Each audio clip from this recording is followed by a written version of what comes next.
Assalamualaikum warahmatullahi wabarakatuh.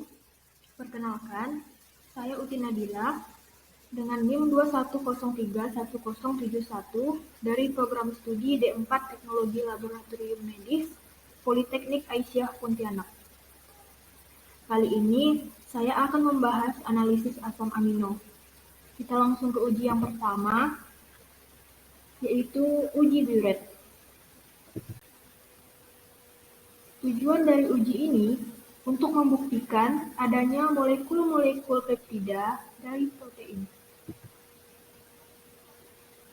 Prinsipnya, ion Cu2+ dalam suasana basah akan bereaksi dengan polipeptida atau ikatan-ikatan peptid yang menyusun protein membentuk senyawa kompleks berwarna ungu.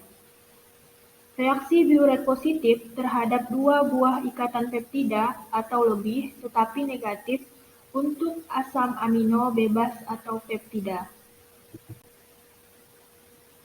Alat dan bahan yang digunakan untuk uji ini yaitu sampel albumin 2% dan gelatin 2%, larutan NaOH 10%, larutan CuSO4 0,2%, tabung reaksi, pipet ukur, pipet tetes. Cara kerjanya, yang pertama, sediakan 2 buah tabung reaksi, lalu ditambah masing-masing sampel sebanyak 2 ml. Setelah itu, tambahkan setiap tabung CuSO4 0,2% sebanyak 3 tetes dan NaOH 10% sebanyak 1 ml. Nah, lalu campur dengan baik dan amati yang terjadi. Nah, kita amati hasil yang terbentuk. Apabila larutan tersebut berubah menjadi warna lembayung atau ungu, maka hasilnya positif atau mengandung protein. Dan apabila tidak terjadi perubahan, maka hasilnya negatif atau tidak mengandung protein. Pada uji Biuret ini, hasil positif terdapat pada albumin 2% dan gelatin 2%. Kenapa bisa begitu? Karena ikatan peptida bereaksi dengan larutan Biuret, Cu pada larutan alkalis bereaksi dengan protein hingga membentuk suatu kompleks koordinasi antara Cu2+ dengan gugus CO dan NH pada ikatan peptida, yang kemudian memberi warna lembayung atau ungu pada larutan. Baiklah, kita lanjut ke uji selanjutnya, yaitu uji Santo protein. Tujuan dari uji ini untuk membuktikan adanya asam amino tiosin, triptofan, dan fenilalanin yang terdapat dalam protein. Prinsipnya, reaksi pada uji Santo protein didasarkan pada nitrasi inti benzen yang terdapat pada molekul protein.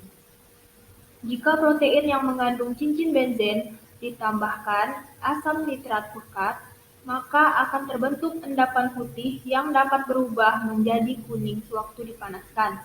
Senyawa nitro yang terbentuk dalam suasana basah akan terionisasi dan warnanya berubah menjadi jingga.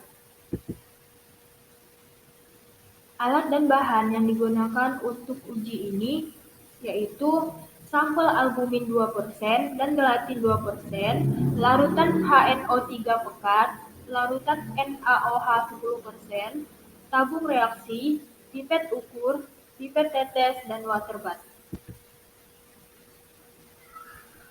Cara kerjanya, yang pertama, sediakan 2 buah tabung reaksi, lalu ditambah masing-masing sampel sebanyak 2 ml. Setelah itu, pada setiap tabung, tambahkan sebanyak 1 ml HNO3 pekat.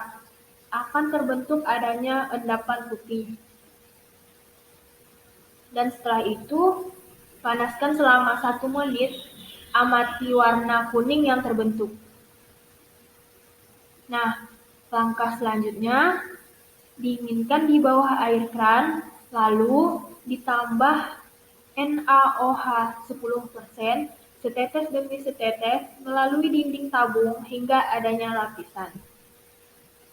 Setelah itu, hasil positif akan ada perbatasan antara protein dan NaOH dan terbentuk warna kuning. Nah, ini dia hasil uji santroprotein, seperti gambar yang di samping. Untuk larutan yang berubah warna menjadi kuning, artinya sampel tersebut positif atau mengandung inti benzen.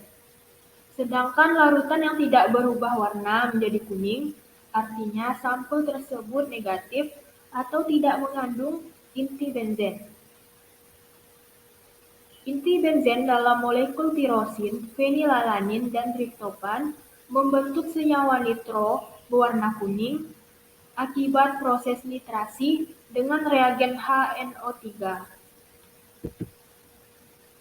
Baiklah, sekian dari saya. Terima kasih. Wassalamualaikum warahmatullahi wabarakatuh.